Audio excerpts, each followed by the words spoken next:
Welcome everyone to a new episode of the social media scene. I apologize. We are having technical difficulties this morning. I do apologize. I had to do something way different than ever before. So we're trying something new. It's new. Just bear with it. So welcome. For those of you that come every week, thank you. You know, I'm trying not to curse, but I failed that already. And for those of you that are new, welcome to the social media scene. This is where social media news and entertainment, we bring it all together, and basically it's all going to become media in a minute. So we're going to try to make this fun, make it interesting, despite whatever technical issues you may see. Just please forgive. Okay, today I've got a new co-host, as you can see. Yay. And I'll give her a moment in just a minute to introduce herself. But before that, let me tell you what we're going to be talking about today. Today on the social media scene, we are going to be talking about who basically decided that Trump didn't need to be on Twitter anymore. We're also going to be talking about, we're going to be talking about a lot today because I can't show you pictures today. But we're also going to be talking about the Facebook ads that got Facebook, Twitter, and Google somewhat in trouble with Congress. You know, the whole 2016 election and Russia's influence in that. Also, we've got today, we've also got some new Snapchat news with a new pixel. We've got some Pinterest news. It's kind of old but new again, but I'll tell you about that later. And we've also got some Pinterest, not Pinterest, but we've also got some Periscope. For those of you that are using Periscope and you want to get paid, good news. So now I'm going to let my new co-host introduce herself while I push some more buttons. Hi guys, my name is Jennifer Hambric. I'm an integrated marketing consultant, and I also am a marketing strategist at ABC 11. Happy to be joining Alice here today to talk a little bit about social media and digital trends. And that's about all. Yeah, I'm super passionate about digital marketing. I'm a former social media manager, so that's definitely in my wheelhouse. So it's changing so much. Indeed. Yeah, as we know, digital media and social media is continuously changing. And it's hard to keep up with sometimes, but fortunately, Alice and I are going to try to fill in some of the blanks today. Yes, we're going to attempt it. We're going to give it the old college try. Okay, so because the show must go on. Right. Okay, so that said, starting with Twitter, if you didn't know, yesterday around 7 p.m., some individual decided, you know what? I don't like you, Trump. And because I don't like you, and because I work at Twitter for the next 20 minutes, what had happened was an employee, or a former employee, especially after last night, but they were going to be former anyway, decided. Were they? Yes. Question. Going to be former before or after? Yes, they were going to be former before. So it's just like, what the hell I got to lose? I'm just going to do it. You know what? On one end, I applaud them. But on one end, I'm just like, that's going to follow you. But yeah. So around 7 o'clock yesterday, I think Eastern Standard Time, I do believe, this individual decided to shut it down for like 11 minutes. He shut POTUS, the executive Cheeto in charge, down, shut the Twitter account down. So I can tell you now, can you imagine, Jennifer, the Twitter people scrambling like, what? Like, what's going on? More so picturing them scrambling. I can only picture our president scrambling. So that's what? I am the president of these United States. You don't shut me down. I shut you down. Exactly. But the benefit of it is, the internet is the gift that it just keeps on giving. So all of these memes that we've gotten from it, all of these funny tweets that I've been seeing about it, it's been good social media fodder today.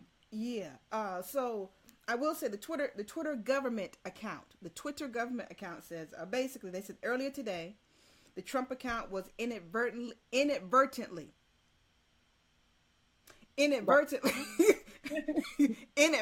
like oops, Mm-hmm. as opposed to on purpose, deactivated due to human error by a by a Twitter employee. The account was down for 11 minutes. 11 minutes 11 and minutes. has since been restored. We are continuing to investigate and are taking steps to prevent this from happening again. Oh, all right. Well, I guess the employee's gone, so hopefully it won't happen again. And it says, through our investigation, we have learned that this was done by a Twitter customer support employee who did this on the employee's last day. We are conducting a full internal review. I don't know, Alice. I just feel like, okay, you're a former media girl. Yes. You know, you're still a digital media girl, but here's my thing. You know that things are spun in media all the time. So I'm truly wondering, was this person on their way out the door, or were they just like, F it, I'm just gonna go ahead and do this today, and then I'll see my way out. Well, based on what I've read, some of the newest updates, Yeah. that person was already on the way out because So they uh, don't even go back to your cubicle. Everything Right. you need is on the other side of the door. No, you need back. No, your purse, your keys, your plant, that little picture you had in your cubicle. You need not bother. We took all of your ish, and to Right. the left, to the left. Everything you own is in a box to the left and outside. Right. You gotta go. So, on one end, I applaud it, but on the other end, it's just like, well, depending on how you look at it, people are applauding this individual on Twitter. Yay. But then I just saw somebody else talking about, well, how is that because you just shut down somebody's freedom of speech? How? Right. And then you have to consider all of the people who do exercise their right to a freedom of speech. Well, technically, you didn't shut down the freedom of speech. You shut down Twitter.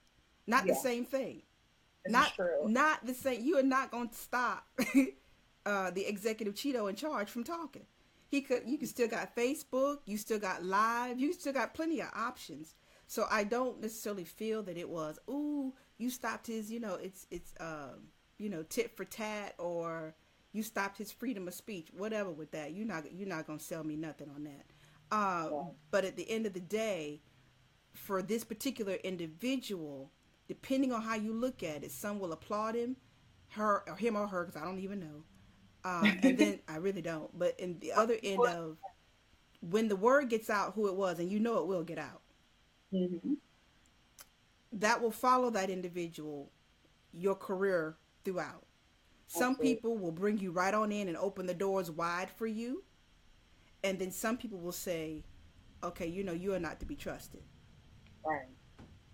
You had that amount of power, and you used it for, some may say good, some may say bad. So that's my only concern for this particular individual. The holidays are coming. You're going to need a job or something. We don't know. I mean, Alice, this is the information age, and we know how to make money independently. I'm sure. Indeed we do. Indeed Exactly. we do. However, you can still make money if you know how to leverage it. You can still make money. Yeah. But you and I both know that, depending on who your client is, if they find out you are the individual, like I said, some may applaud you. Right. Some may say, I don't want to work with you. I'm telling you, this person may be all right, but you're right. I hope so. I hope so. I hope people will look at that and say, you know what? You stood up for what you believed in, whatever, and you did something. But some people look at that as having a little too much power. That you can shut down the president, that's bold. That's just like you got some big kahunas, breasts, whatever you want to call them. Or people may say the audacity of you. What? Absolutely. Yeah. So everything has been restored, people. So you don't have to worry about that. As far as you like I said, once Twitter found out, they restored Trump's Twitter account, and so he is back to doing what he is known to do. He didn't even feel it. For 11 minutes, he didn't even feel it. I just know he's thinking, oh, no, you didn't. Now he's on, this little person's probably now on the government watch list. Mm-hmm. Mm-hmm. On the IP address and everything. Exactly my point. That's exactly my point. It was just like, I hope it was worth it for you. I hope it was Right. worth it because at the end of the day, you took a major Mm-hmm. risk, and everybody's applauding you because they're not on the watch list like you are now. Exactly. Okay, so moving on to other news. So speaking of politics and social media, and if y'all haven't been clued in yet, the reality of what's happening in social media and politics, the two are going to go more hand in hand than ever before. If you haven't noticed this trajectory we're on, okay? So we're you know what? Have you worked with any candidates yet? Any political I candidate? try to stay away from politics altogether. Okay. Yeah, well, yeah, I guess that's wise to a degree. Uh, Yeah.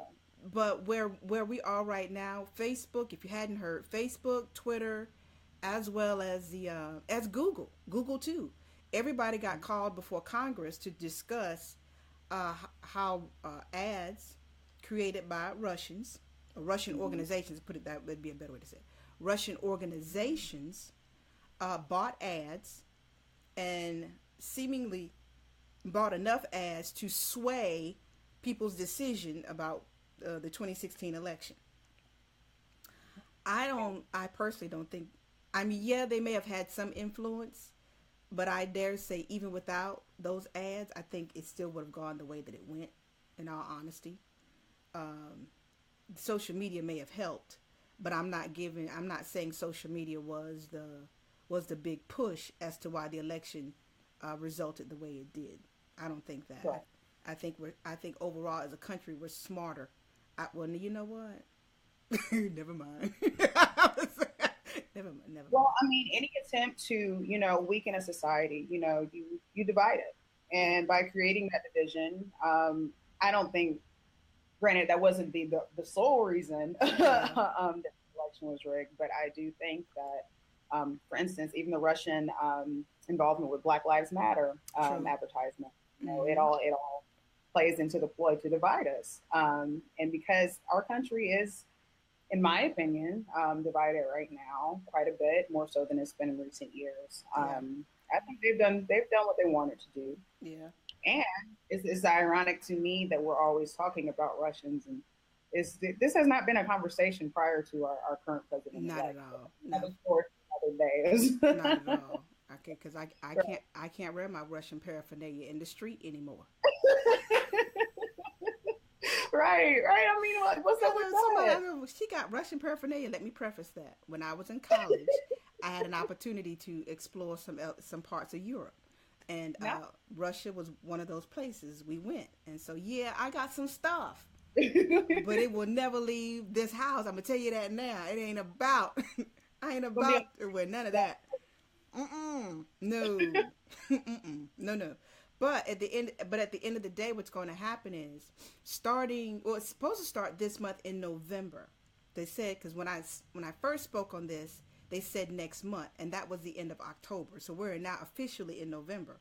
So what we're going to be able to do in the probably in the weeks to come, which is interesting too, especially for both of us as we do Facebook ads for companies and individuals, in all transparency, so that Facebook saves its butt.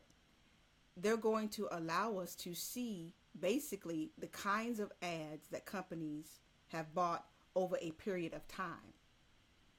So and they're going to allow us to see who's really behind the ads. So as far as trying to hide, like kind of like the Russians did, Facebook is going to it has figured out a way to allow us basically to really delve into the companies that are behind the ads that come up in our news feed. I just think this is a good time to say I miss the old Facebook. And I Right? say that, you know, having so many clients that I coordinate social media for, I mean, it's like nothing is organic anymore. No. Uh, if you want some visibility, you better be willing to invest. And if you're going to Yep. invest, you better have a strategy behind it. And I Mm-hmm. just feel like a lot of this wouldn't really be an issue if Facebook weren't so monetized now. It's not as fun as it used to be, Not which at is why all. which is why the audience has changed Mm-hmm. present day.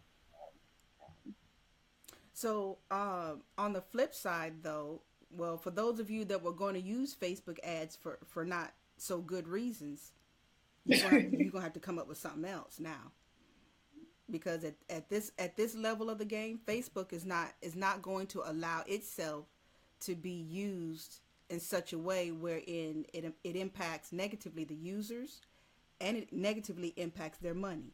However, this may impact their money because less companies may be willing to now advertise. Now that we know what you've been up to, you can look at your ad creation history, but like, you created that? Oh, That's good. yeah, Good. The transparency is important now, as we know in social media. it So is. that's But it's not a bad addition. no, but I think it's going to scare some individual. I don't think the majority of the people will care either way because they're using the ads for good. But For for the good. yeah, but for those pockets in foreign countries like Russia, um, and let me not say some other ones because people might think I'm trying to slander them in some way. But some other pockets of the world, and you know what pockets you are, who have been using Facebook ads to basically sway people to do negative things, or basically to get people to, it's all spam anyway and they're just making money off the spam. Then I got news for you. You're going to have to come up with something new because Zuckerberg is out for you. Out for you. Just letting you know. You've been warned. You can't say I didn't tell you. That said, though, this story about Twitter. Twitter has a new, what I guess you call it a tool, for lack of a better thing. But this tool is called a botcheck.me. That's BOTCHECK.me. And I think this is going to be real cool. Long and short of it, this bot check tool will allow you to figure out whether indeed you are arguing with somebody or having a nice friendly debate with someone, or is it a computer or a bot or a spammer. Once again, now before I even say that, have you ever gotten pulled into a conversation on Twitter and it's just like, you know what? I've never been baited because, again, online with all of my properties anyway, I try to stay neutral. However, for one of my clients, she shared some content about the time that she went swimming with dolphins. And like 3 days later, oh my gosh, I think there were about 200, tweets coming at her from dolphin advocates, and, pictures of butchered animals telling her how bad this is, and, You how can't you swim with shouldn't. the dolphins? You can't swim. Evidently, they do some bad things to those dolphins at Atlantis, and that was where she wrote about her experience. So that was very interesting, just being pulled into that. And no, those were not bots. Those were not trolls. Those were just some passionate animal advocates. But yeah, it's funny though how a lot of times whenever we hear about these celebrities, Yeah, Leslie Jones, Jamel Hill, they're being baited a lot of times by fake accounts. that's By true. That's true. They're basically trolls. They don't have any picture for their profile photo. They don't have any type of history that shows they're actually a person. So I definitely think not only with Twitter's more strict crackdown on trolls, but I think that this is a great feature because it'll eliminate some of that negativity that just seems to fester on Twitter sometimes. That's true. So if you're having some difficulty with figuring out whether this is a real person you're talking to, what you can do is go over to botcheck.me, BOTCHECK.me, and you put their username right there in the little box that they have, or the little place on the website, and it'll tell you whether it is whether they think it's a bot or not. And what they use to figure it out is this. Okay, if an account tweets constantly throughout the day, which would be mine, but I'm not a bot because y'all can see me. Hey, okay. If an account tweets consistently throughout the day with messages a few minutes apart, it may be a bot. It may be a bot. Now, for those of you that are scheduling your tweets and things in advance, I got news for you. Schedule them farther apart.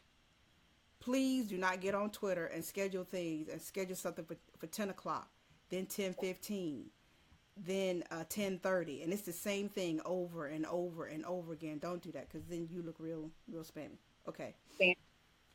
If a tweet consists of sensational political messages and fake news, it's probably a bot. 9 times out of 10, it might be a bot or one of them Russian folk or wherever other country. I'm just saying. I just say it. It's true. Okay.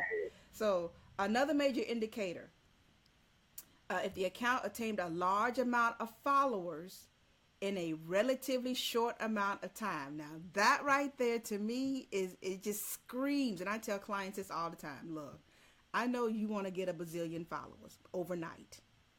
It ain't gonna happen. Not with me. Now there are other plenty of people that'll help you do that, but I ain't one of them.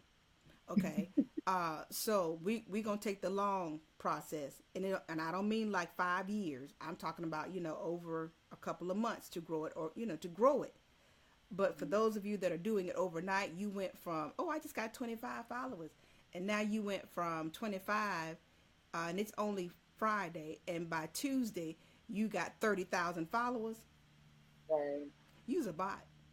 Yeah, honestly, do you remember years back whenever Twitter took away a lot of people's fake followers? I sure did. Yeah, the reality stars were exposed. A lot of real celebrities were exposed. It was funny. It was like I lost all of my followers. They weren't followers, dear heart. They were bots. They were bots, exactly. Now I know you like to roll up into the room and be like, I got 5,000 followers. I got 10,000 followers. Sweat me, sweat me, sweat me. I'm an influencer. Sweat me. And now you scared nobody gonna sweat you anymore. Well, put in the work, damn it. Like everybody else. Okay. Seriously, right. Put in the work, okay?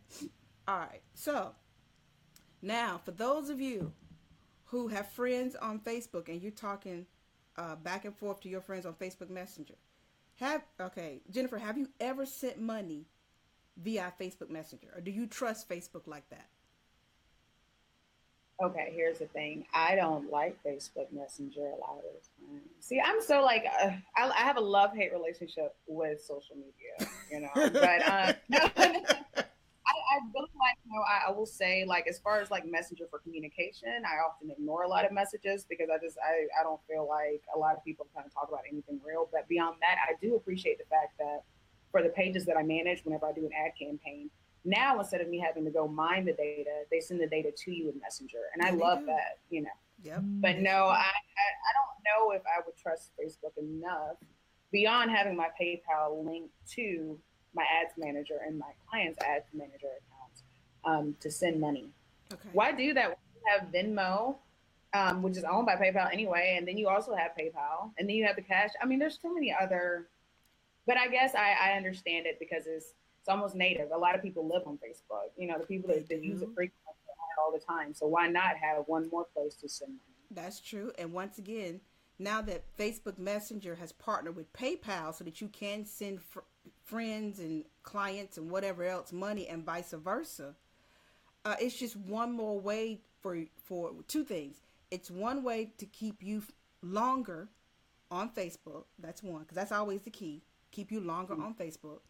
But it's also another way for Facebook to gather data. Yep. Because now at this point they can see. Now they'll tell you, well, all of that is private, it's encrypted, yada yada yada yada yada, whatever.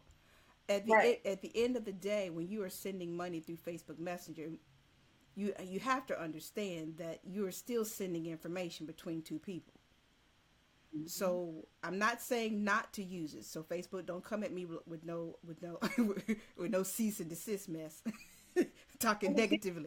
But this is real. This is the things you have to be knowledgeable of if you're going to use these platforms. And now that you can send money via Facebook Messenger to PayPal, I'm just saying, people, just be wise. Just be wise, because I know for a fact, even my PayPal account has been hacked. Because I've had PayPal forever, seems like. And I know my account has been hacked maybe 1 or 2 times in over a decade. So you got to be really, really careful.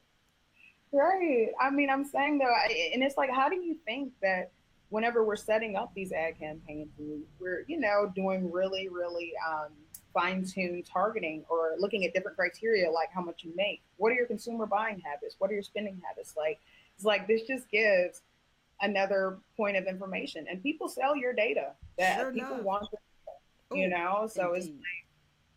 I don't know. It's not that I wouldn't trust it. I just would not do it because I just don't feel like that's as secure for Okay. me.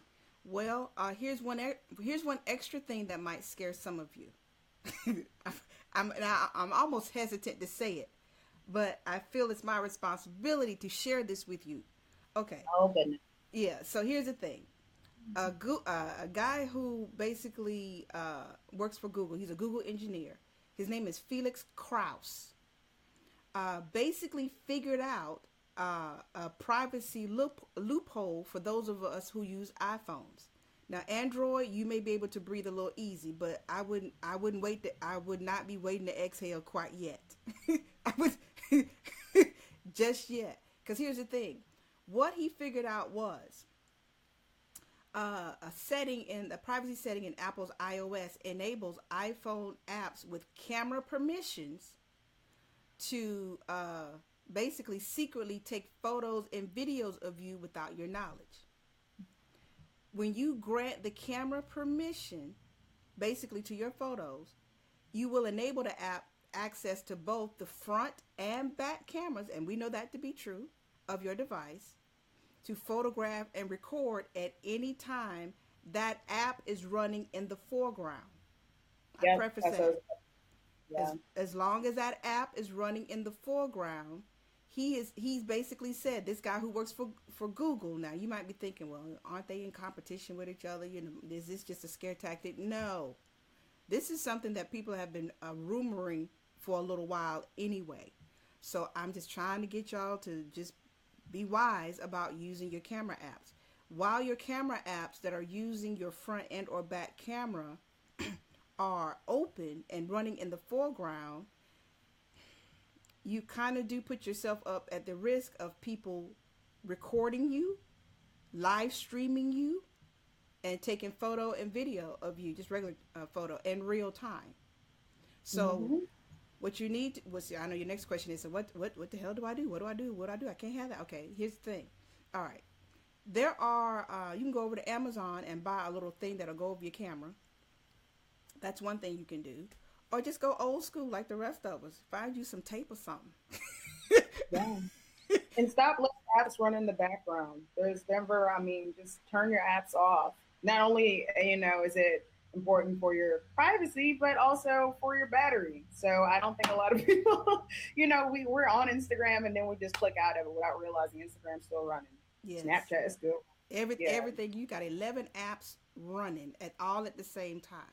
So yeah, there will be some debate on the battery thing, but at the end of the day, as far as your privacy is concerned, that is not necessarily that debatable. Just go ahead mhm, and shut it down. Just go ahead. You use the app, whatever it is, especially those that are using your camera. And that's almost all the major ones: Facebook, yep. Twitter, YouTube, Snapchat, even LinkedIn now allows you to do video. Just So, consider anywhere that has your likeness attached to it, they're mm-hmm, taking your. that's it. I mean, you really think you're going to upload photos to a platform and then just, oh yeah, those are my photos forever. Nobody's going to do anything with them, or you're going to put in information about your likes, your interests, where you Yep. are, what you do. And you really think that none of this information is being collected by anybody? Then you're not too smart, honestly. And it's just like whenever people get retargeted with ads, oh, how did they know I like this? Like because they're collecting your information from site to site, page to page. It's not that. I mean, that's what I'm saying. It's not rocket science. No, that said, that's a good segue into what Snap has now. Snap, just Yep. like Facebook, just like Twitter, I think LinkedIn may even have a pixel. The new Snap Pixel, basically, a little piece of code Snap will provide, just like Facebook and everybody else, that you can put on a website. And then from there, they can track your activity and thus retarget you with ads.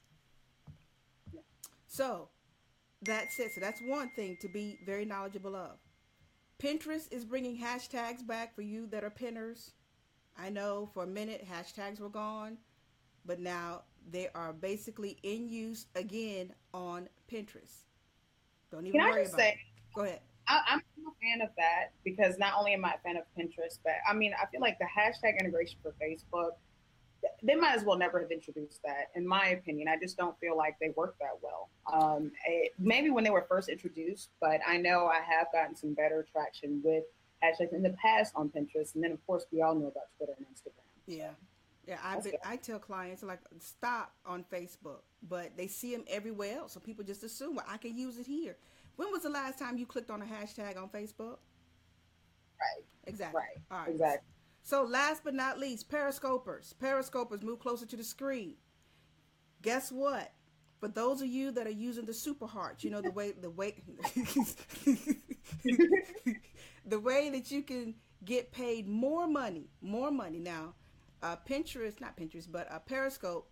I think it was last year or earlier this year, somewhere, but a matter of months ago, introduced a way to get paid during your streams using these things called super hearts. Now, the reality of it is they were taking a pretty big split then.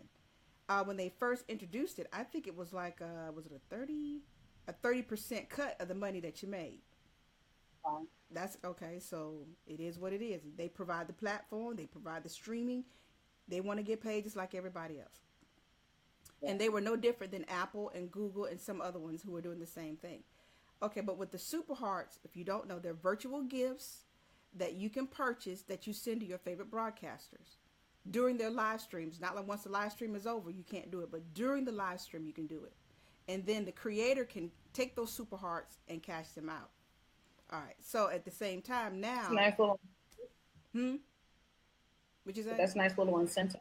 That's a nice little sentence. But now what will happen is creators who amass more than 1 million stars, basically, which is the little things that you can buy, per month will receive $100.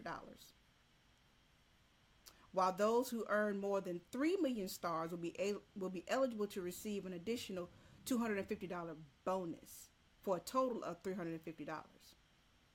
So technically, you can make a little bit more money now than you could before using the super hearts. So big ups to Periscope on that, because at this point, I'm that's another app that I think if they're not careful, they may be bye bye. On their way. Yeah, Yeah. because Facebook and Instagram, I'm seeing more and more people using Instagram Live, and that is nothing but a rip off of Periscope as it is. And now that you can do Or it's not the two person streams, yeah. so Periscope, come up with something to stay active. Okay, Exactly. so thank you, Jennifer, for hanging with me today. We Skype right now. I'm so salty with you. It's not even funny. Um, Right. because We're just talking about platforms that need to go. Skype, y'all, come on now, get it together. Skype did a major update with desktop, and that messed me up this morning. But it's okay. It's all good. We got the show done. So I just want to thank everybody for hanging in there with us today. For those of you that are watching the replay, please, please, please share this with your friends and frenemies. I know I don't care what necessarily what relationship you got with them. For my purposes, it doesn't really matter. But Right. please go ahead, share this with people who want to be kept abreast of what is going on in social media. Any parting words, Jennifer? You guys, if you all are on Instagram, Twitter, Facebook, give me a follow at Get Social with Jen. You can check out my website and some of my integrated marketing services for small businesses at getsocialwithjen.com. And Alice, I appreciate you for having me on today. Thank you. Thank you, thank you, thank you, thank you. So it's Friday, people. Be safe, have a good time, and I will see you here, same time, same place, same fan page next Friday. And I'll probably have it all figured out again. I did. Thank you. All right, Have a bye good bye. one. Have a good one, everybody.